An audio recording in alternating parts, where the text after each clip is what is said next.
Vamos a proseguir con el análisis. En estudio nos acompaña ahora la doctora Lucrecia Hernández. Ella es directora y vocera del SURES, abogada experta en Derecho Internacional y Derechos Humanos. Doctora, bienvenida a nuestro espacio. Y mi primera duda es sobre el SURES. ¿Por qué el SURES? ¿Qué significa el SURES? Bueno, en nombre de nuestra organización nosotros quisimos hacer referencia a una zona, un área geográfica del mundo donde vive la mayor parte de la población en situaciones de mayor vulnerabilidad, donde vive la mayor parte de personas excluidas en el mundo, ¿no? Pero una de las áreas geográficas del mundo de mayor dignidad y donde a través de toda la historia han sido los países donde mayor se han levantado contra la explotación y las formas de colonialismo y explotación por parte de la Unión Europea, pero también por parte del imperialismo de Estados Unidos.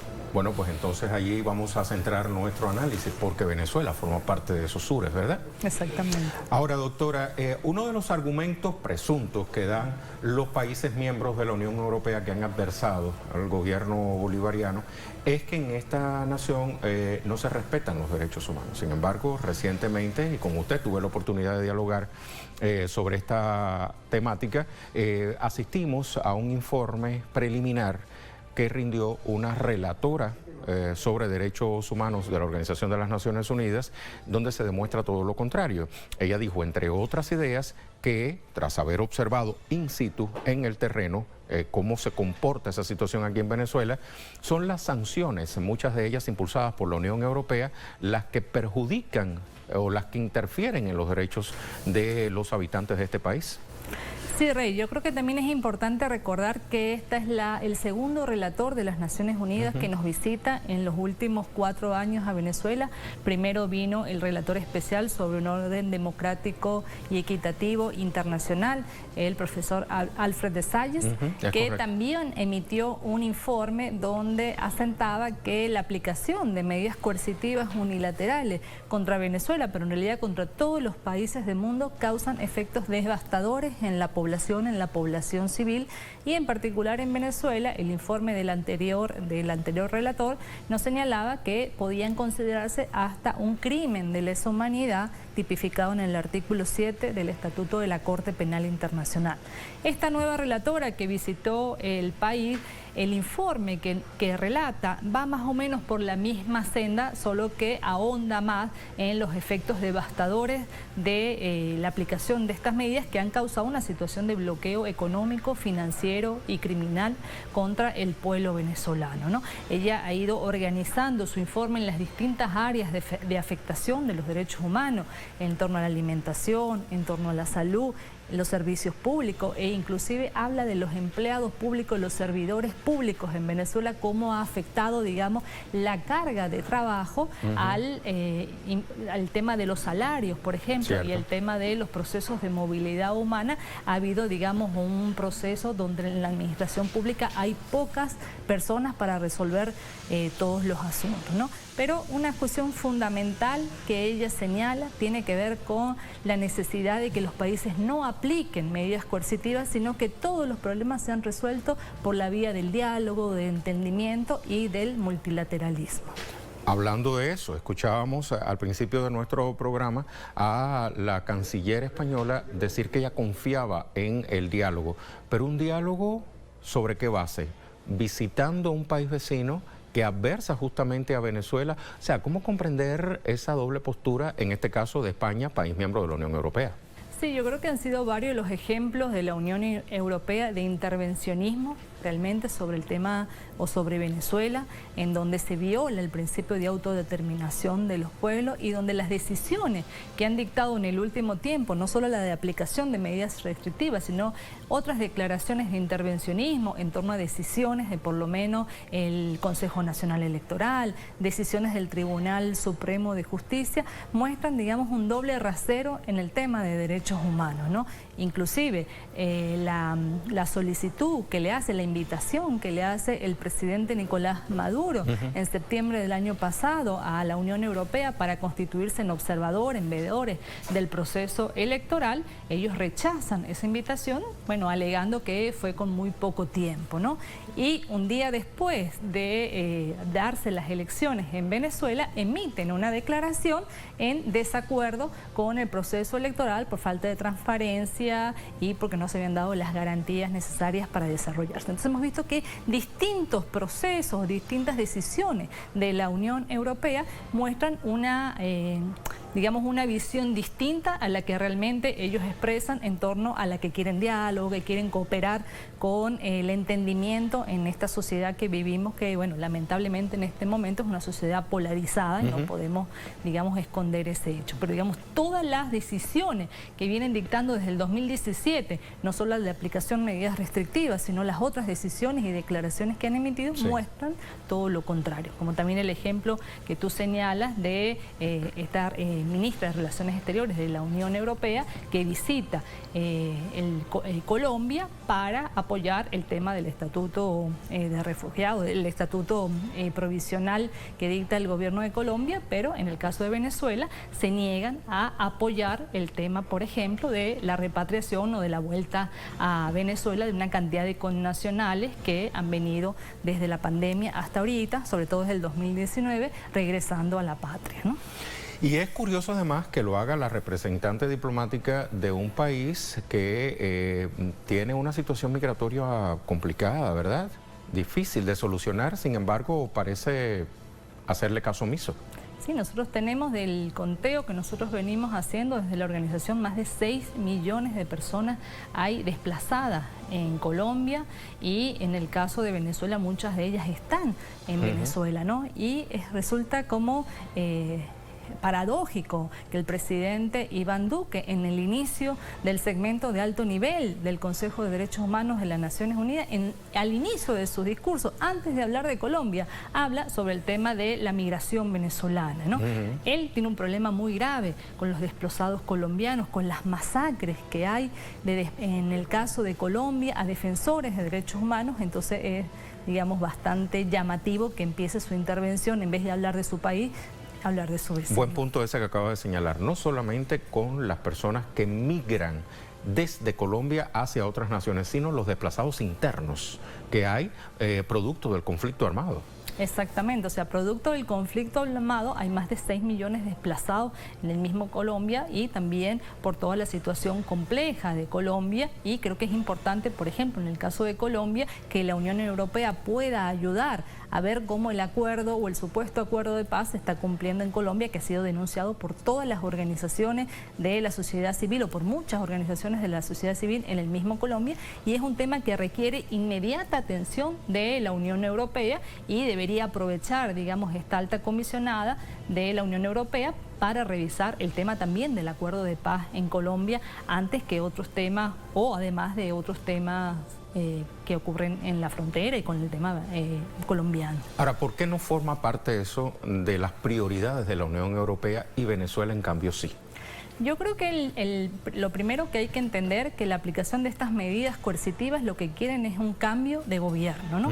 Un cambio de gobierno que es claro que lo que quieren, por un lado, es volver a las relaciones de colonialismo, de vasallaje que ha tenido Europa con Latinoamérica y con Venezuela también en particular, y también creo que hay intereses económicos detrás de la aplicación de estas medidas coercitivas, que lo que quieren es quedarse con los recursos naturales, con los recursos económicos del país.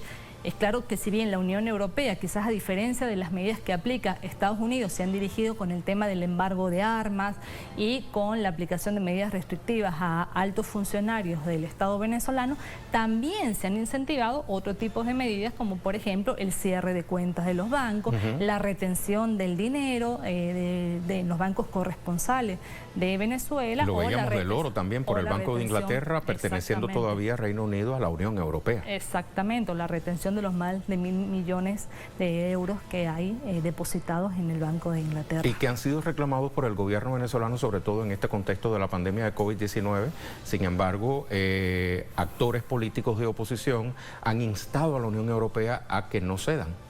Sí, es muy llamativo también que desde las Naciones Unidas, no solamente la alta comisionada, sino también las relatorías especiales y el mismo secretario general de las Naciones Unidas ha instado en el caso de Venezuela a que cesen las medidas al menos durante la pandemia. Nosotros del conteo que hemos hecho durante la pandemia se han aplicado más de 17 medidas contra Venezuela.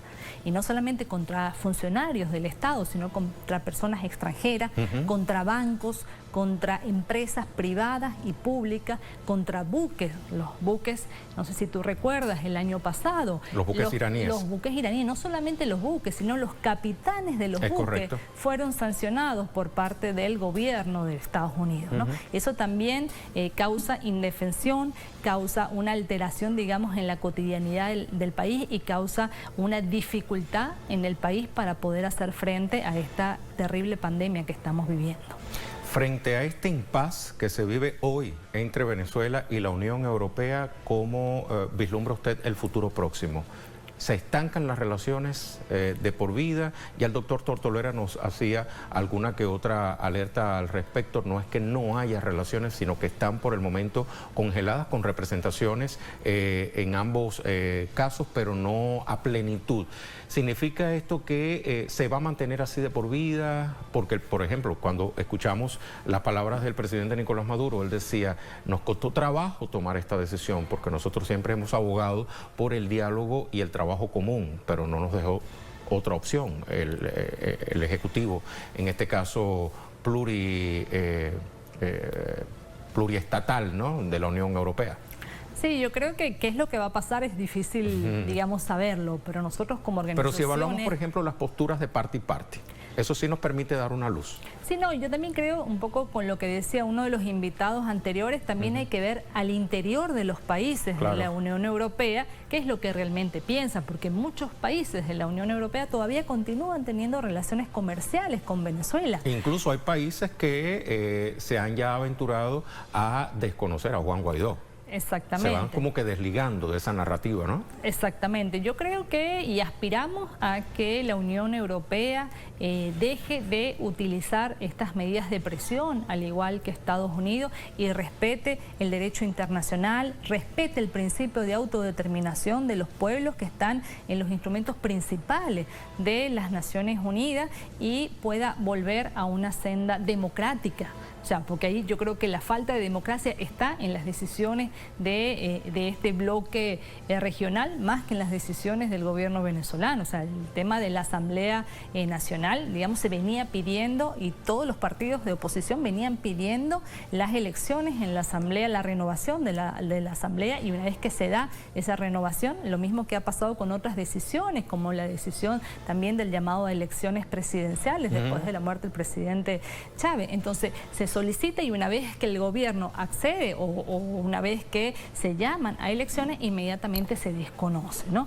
Entonces creo que es importante que la Unión Europea siga apostando al multilateralismo, a la resolución de los conflictos por la vía pacífica y bueno, y se puedan recomponer las relaciones diplomáticas, como tú dices, no están rotas, pero que puedan volver a una senda con mayor normalidad. De lo contrario, ¿qué riesgos correría la Unión Europea, geopolíticamente hablando? Yo no sé si correrían un riesgo, yo creo que un riesgo más bien de deslegitimación frente a los países de los que forman parte de la Unión Europea y también de otros bloques regionales que hay en el mundo, ¿no? 1.000.000 de gracias, doctora, por haber tenido bien asistir a nuestra entrevista hoy. Gracias por habernos acompañado. De esta manera cerramos por hoy el tablero geopolítico.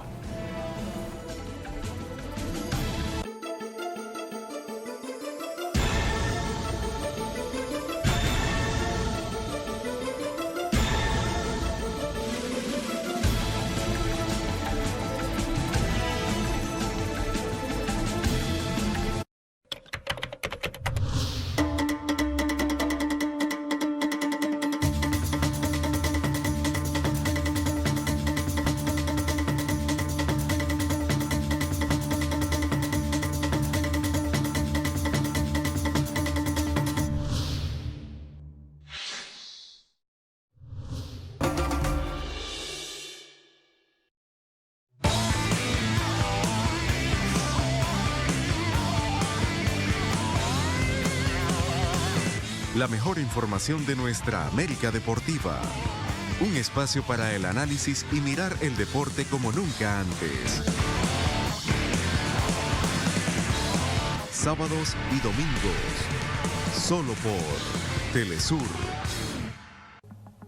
Muchos científicos de todo el mundo están desarrollando vacunas potenciales contra la COVID-19. Estas vacunas están siendo diseñadas para enseñar al sistema inmunológico del cuerpo a reconocer y detener de manera segura el virus.